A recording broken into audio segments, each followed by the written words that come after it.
to be redundant. That's my goal and my philosophy, is for me as a coach to be redundant, that when we get to competition day, these students are so well prepared that they don't need me. And if I've done that, then I think I've done my job, and they're going to be that much better prepared at the start line than their competitors.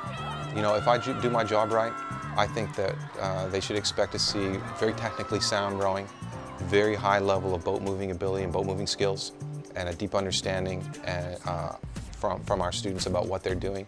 And then I think that, you know, what we should expect of all of our teams here, and I'm sure we do, is that these women represent the university in absolutely first-class fashion on and off the water.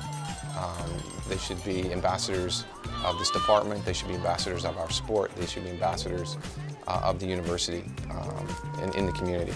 I think the technical aspects of the sport, it can be dead simple, our sport, but it can be incredibly complex if you want to zoom in on it.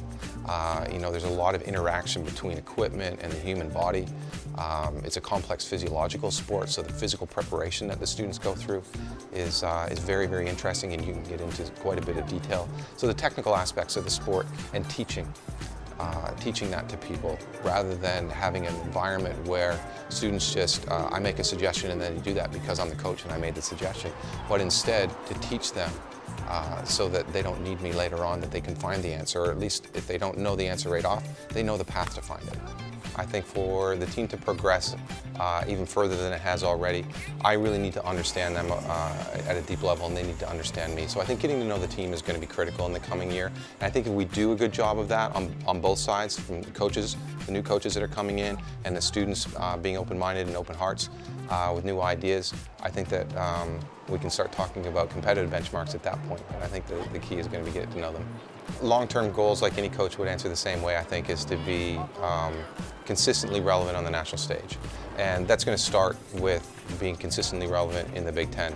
If you can compete at the top of the Big Ten, you can compete at the top of the NCAA. That's true of any of the major rowing conferences, whether it's the Pac-12 or the ACC or the Ivy League. It's true. And just looking at the NCAA championship final, you'll see that all those conferences were represented. So I think getting in the top echelon of the Big Ten and staying there. I think limitless possibilities. There's no question that the university and the athletic department has gotten in behind the rowing program here. The resourcing that's available is second to none, and I think that I have no sense at this time that there is a ceiling for the program. So that's really exciting, I think. I've had an opportunity to meet some of the women on the team, and they have that same kind of look in their eye that they think that there's a lot that there's left for them to do. So I think there's limitless possibility.